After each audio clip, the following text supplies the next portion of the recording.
malam para pemirsa dan pendengar podcast Terbitlah Terang. Kali ini kita memasuki podcast seri ke-8. Dan pada sesi ini kami sungguh berbahagia karena kami mendapat dua orang teman muda yang akan berbagi kepada kami semua apa yang mereka rasakan atau apa aspirasi mereka ataupun hal-hal yang mereka ingin sampaikan tentang survei aspirasi generasi muda yang pernah kami bicarakan pada podcast sebelumnya ya. Untuk itu saya mohon kedua narasumber, Saudara Desi dan Saudara Nofri untuk memperkenalkan diri, silakan. Mas.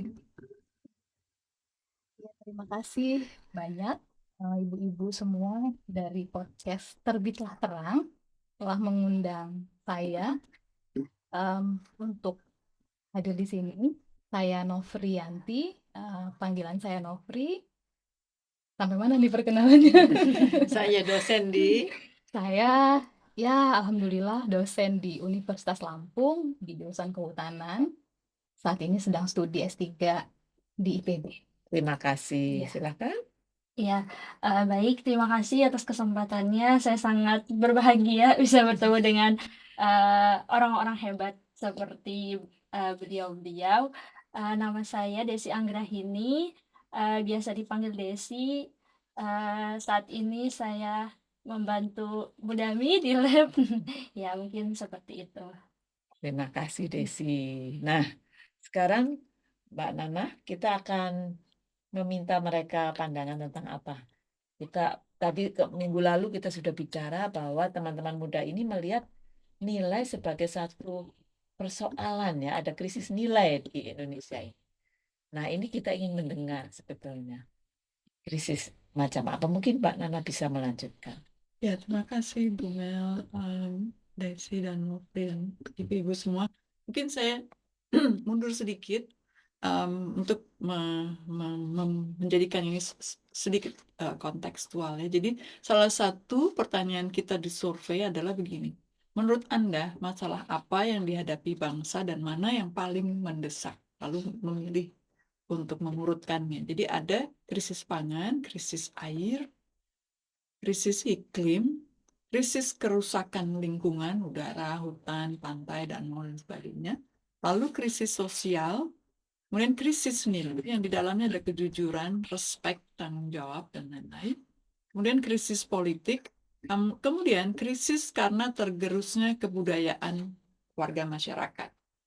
Nah, dari semua responden yang jumlahnya 779, semua kelompok umur itu 70% memilih krisis nilai sebagai krisis yang tadi itu paling mendesak. Jadi jauh sekali dibandingkan dengan pilihan-pilihan yang lainnya. Nah, jadi tadi sudah disebutkan dalam podcast yang sebelumnya bahwa untuk kami melegakan bahwa generasi muda pun ternyata sensitif terhadap berbagai krisis ini, dan terutama krisis nilai, sesuatu yang mengemukanya sebetulnya ada di banyak sektor ya. Aja kalau misalnya kejujuran, respek, tanggung jawab. Nah, mungkin pertanyaan saya adalah bagaimana sih kok bisa mengatakan bahwa krisis nilai adalah krisis yang paling mendesak? Apa yang teman-teman muda lihat itu? Mungkin boleh bergantian begitu ya. Ini dari yang muda Ya, dulu, yang paling muda dulu deh. Yang muda dari muda. Iya, baik. Kalau misalnya dari pandangan saya pribadi, kenapa krisis nilai itu yang paling mendesak gitu ya? Karena mungkin ditarik lagi ke belakang juga bahwa generasi saya gitu, kita banyak mengetahui informasi atau menyerap informasi itu dari media sosial. Sedangkan yang kita dapatkan di media sosial seperti Facebook dan sebagainya itu ya hal-hal seperti itu. Kayak misalnya krisis-krisis kejujuran, berita-berita politik dan sebagainya, dan itu yang bikin kita tuh kenapa seperti ini kayak gitu. Jadi kita merasa juga dicurangi, kita juga merasa bahwa ini harusnya tidak seperti ini, kenapa jadi seperti ini dan sebagainya. Itu menurut saya pribadi kenapa krisis nilai itu yang sangat harus diatasi. Ya, dan Desi menyebut sosmed sebagai salah satu penyumbang di Penyumbang, dalam iya. krisis ini. Iya. Baik, nanti kita ngobrol lagi lebih banyak. Iya. Terima kasih banyak Desi. Mufri? Iya, sebelum kita mulai podcast ini tadi, saya sempat mendengarkan podcast sebelumnya ya. Itu kan isinya agak menggelitik di mana ada hubungannya dengan politik. Bahwa sekarang kita dipertontonkan dengan hal-hal yang bukan merupakan contoh baik bagi generasi-generasi muda.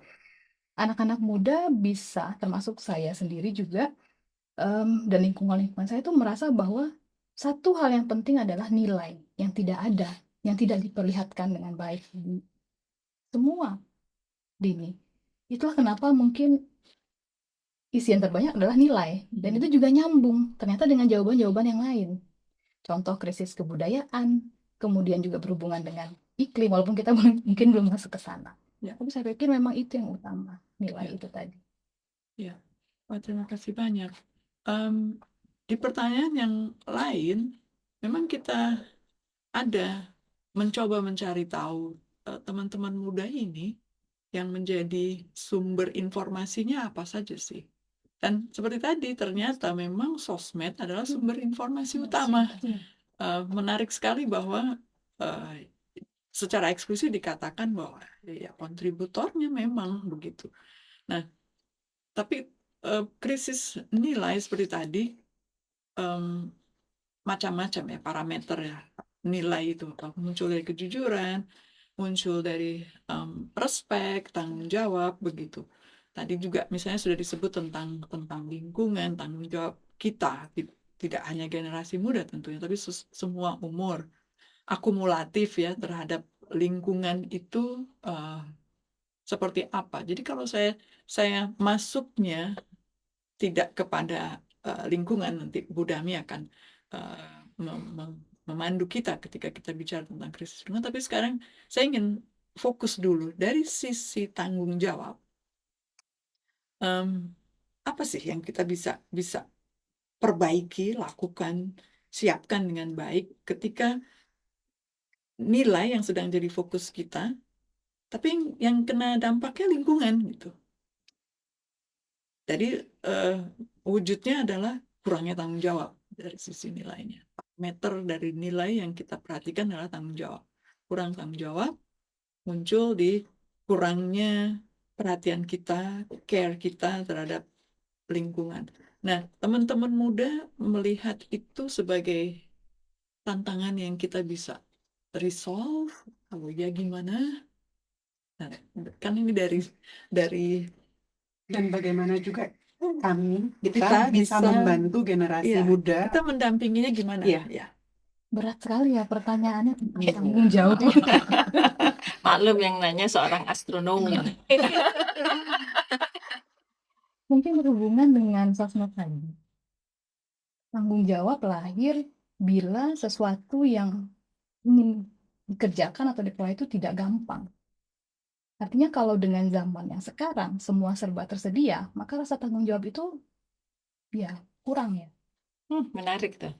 Jadi kalau semuanya tersedia, tanggung jawab malah jadi berkurang. Karena background saya itu kehutanan ya Bu ya.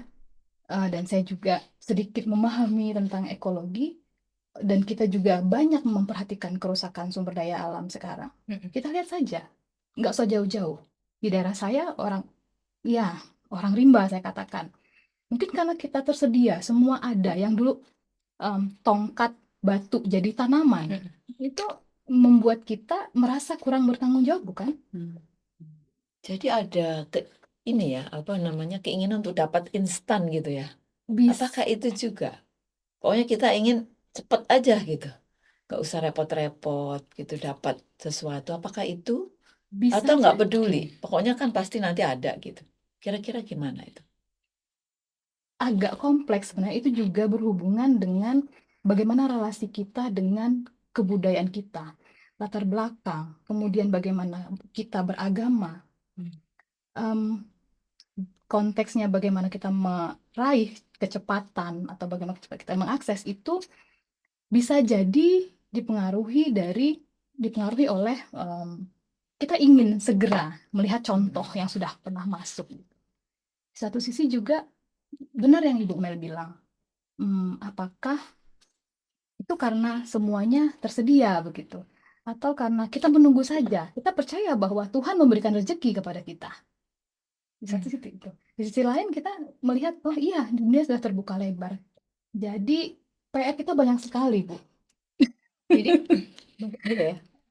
Di antara PR itu barangkali ada yang berupa dampak teknologi informasi digital yang tadi dikatakan memudahkan kita untuk cepat-cepat tahu mendapatkan info tentang apa yang kita mau tahu.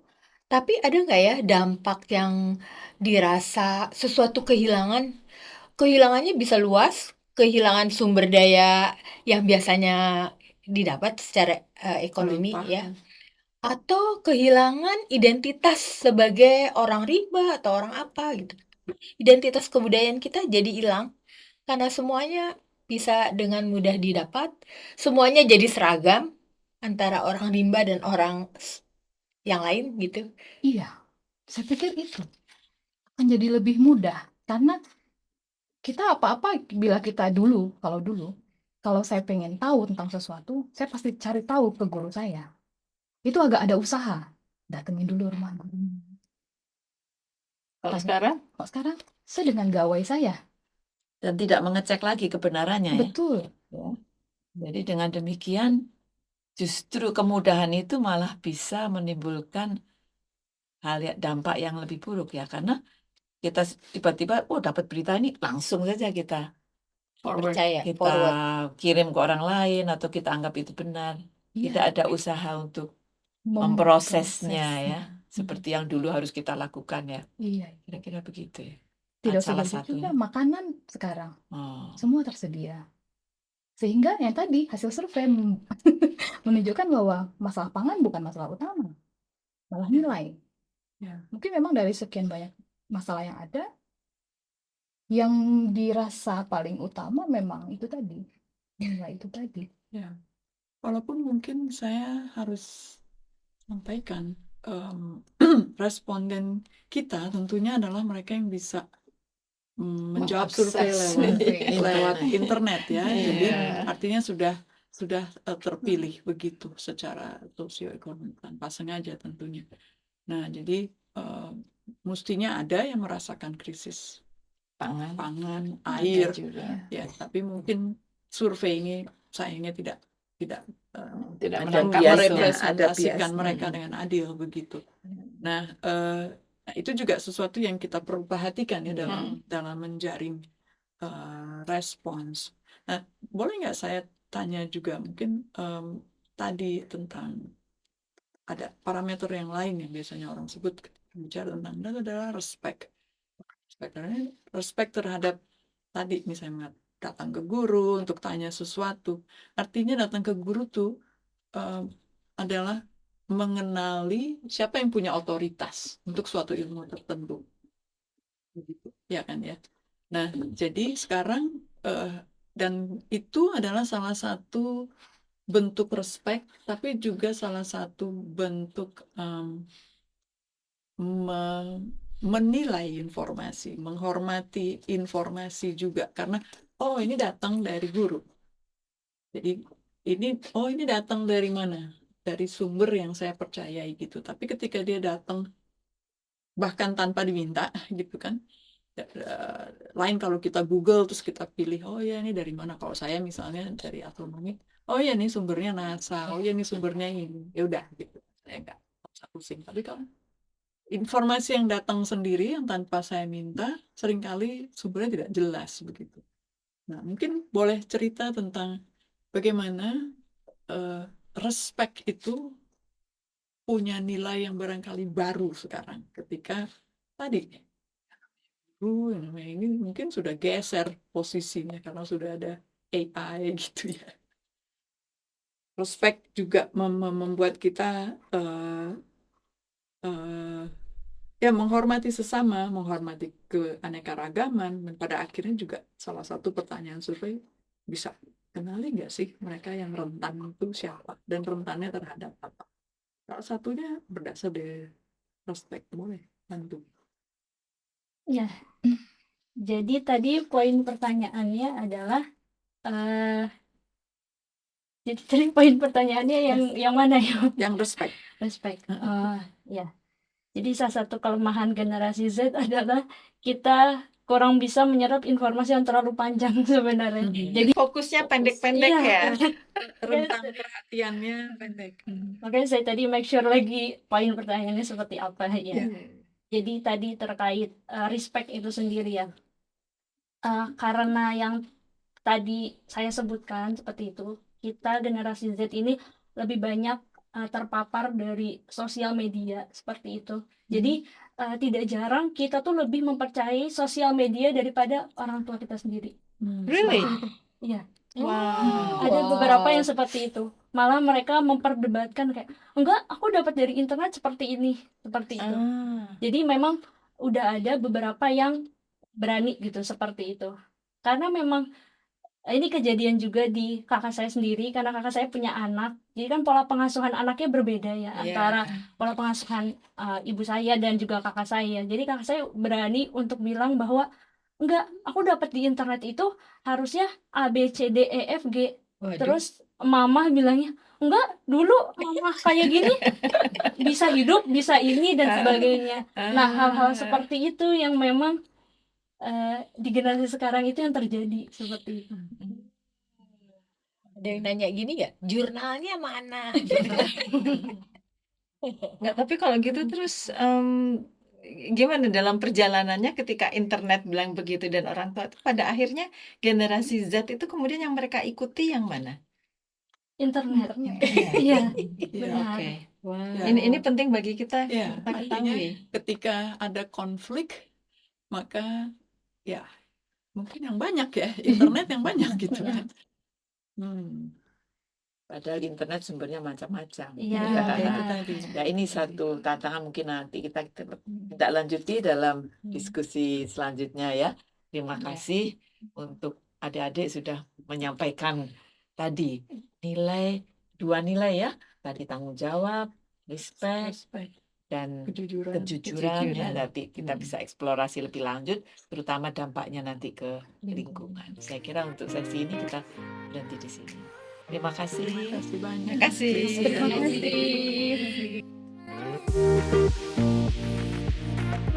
kasih.